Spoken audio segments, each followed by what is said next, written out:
Family and fellow soldiers, I'm the Professor, and this is the Moment of Truth. I've got a story to tell you. It's not a happy one, but it's also not one you've heard much about, especially if you're a millennial or a post-millennial, Zoomer, whatever. As a lot of you may know, Jerry Lee Lewis died recently. Now, for those of you who don't know who he was one of the white guys who swung on the coattails of black music in the post-World War II period. He died recently, but the only reason anyone even knew that he existed was because he recorded the song Great Balls of Fire in 1957. That turned out to be a really significant year for him. Now, Jerry Lee Lewis was from Louisiana, the birthplace of jazz and rock and roll. As a child, he would eavesdrop on religious services of black churches, and that's how he picked up black music. He was the Justin Timberlake of his day, an overrated hack with no real talent whose corny imitation of black music was only good enough to fool white music producers and audiences who didn't know any better. And you got the white media calling this clown a rock and roll pioneer. That's what they're calling him. A rock and roll pioneer. Man, black folks had already established that genre of music and had already developed it. It was already mature before this idiot came along doing his own bastardized imitation of it. But this is the white media for you. Black people create something, and if there happens to be a white guy who's 2 miles away who had a phone call being told that there was something going on, the white media will say that he was at the very beginning of it. He was at the center of it.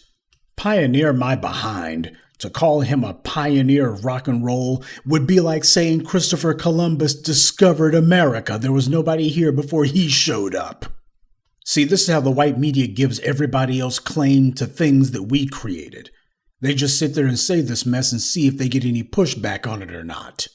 This is how they shoehorn everybody else into the things that we did, and then before it's all over, they start claiming that black people had absolutely nothing to do with it.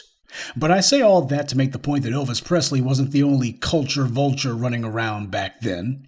Anyway, Jerry Lee Lewis got into music in the 50s because he was a white guy who played black music and the white media found him acceptable to them. But the only thing worse than his desecrating black music was that he married his own 13-year-old cousin, Myra Gale Brown, in 1957, which was the same year he recorded Great Balls of Fire. Maybe that inspired him.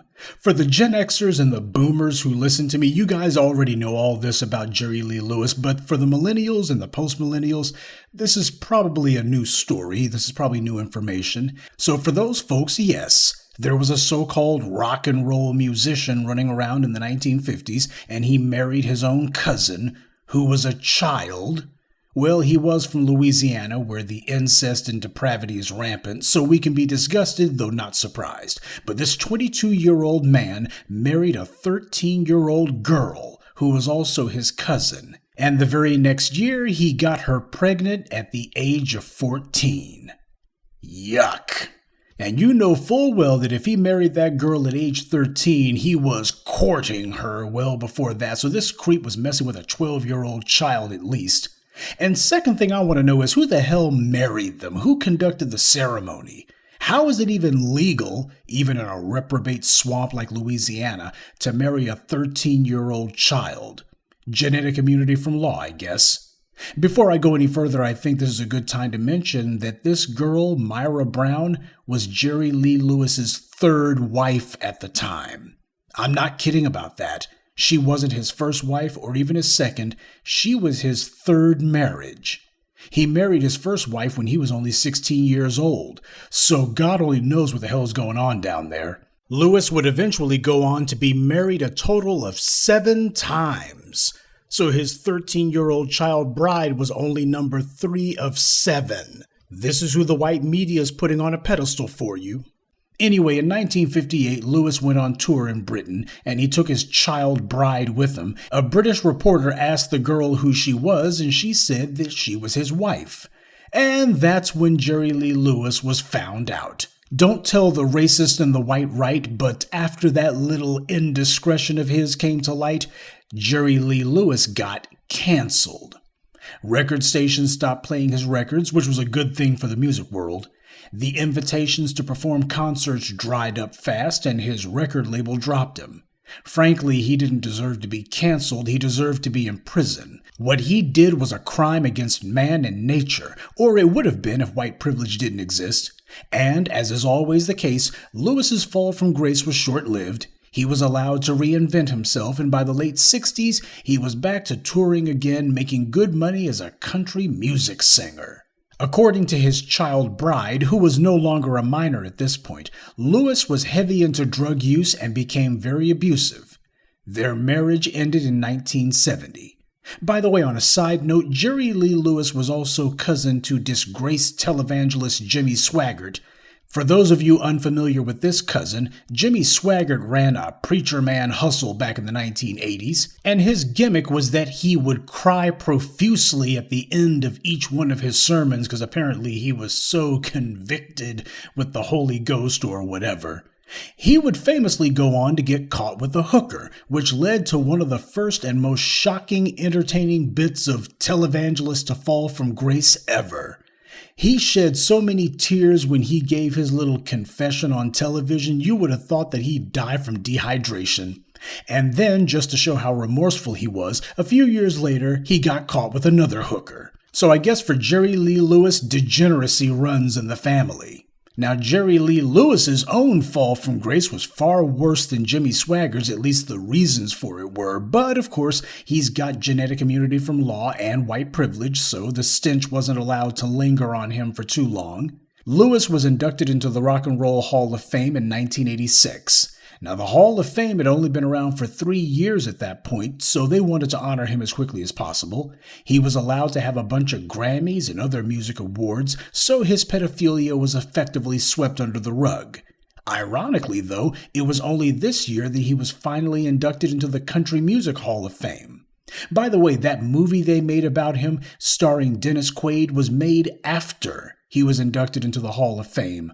And that movie sanitized his pedophilia, so this was a full-on rehabilitation of his image going on.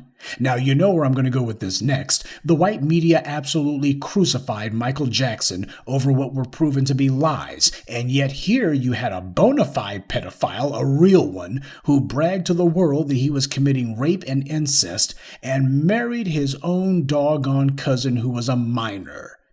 And the white media made a movie about it, and the white powers that be put him in the Rock and Roll Hall of Fame. And please don't try to say that he was only able to rehabilitate himself because it was the 1960s when he made his comeback and there was no internet back then. The reason he was able to rehabilitate himself is because white power understands that it cannot allow those who it considers their icons to be tarnished. Not permanently anyway. They have to make sure that there's some sort of redemption for them. Now, black people, on the other hand, they can demonize nonstop. I mean, for God's sake, if Jerry Lee Lewis is being lionized after he was a junkie who beat the hell out of his child bride, why is it then that people are allowed to demonize, say, Ike Turner? But it doesn't matter for the white media. The point is, Ike Turner's a black man, just like Michael Jackson. It's not important whether or not the accusations be true. What's important is that they be said and repeated nonstop until they catch on to the public mind and they become part of the popular consciousness.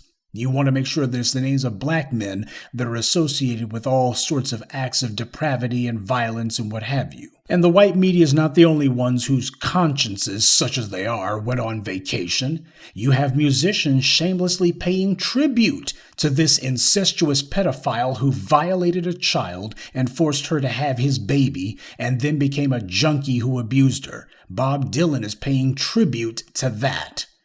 And he's not the only one. Dennis Quaid, Elton John, and others are paying tribute to the pedophile pioneer.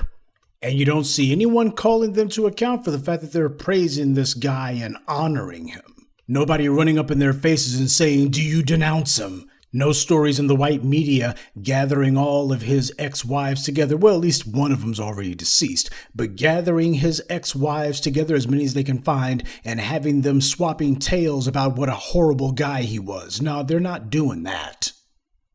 Yes, sounds about right. So when you see trash like Louis C.K. and Mel Gibson, who violently attacked his ex-wife and made racist and anti-Semitic remarks on numerous occasions, I mention that because the white media seems to have forgotten. When you see these guys being brought back into the media limelight after a brief hiatus and their careers continuing as if they had done nothing at all, Well, that practice isn't new. It's quite old. It's part of white privilege, as is defaming black men who didn't do things like that. Well, for my part, I'll tell you this. If I never have to hear Jerry Lee Lewis's name mentioned ever again, that would be music to my ears. Good day, and be one. I'd like to take a moment to mention some of our contributors. Tamara Williams, Deep Eye 904, Anthony Pollard, Josiah Starr, and Bobby Williams. Salute to them and thank you to everyone for listening, liking, and sharing this message. Black empowerment only exists because of you.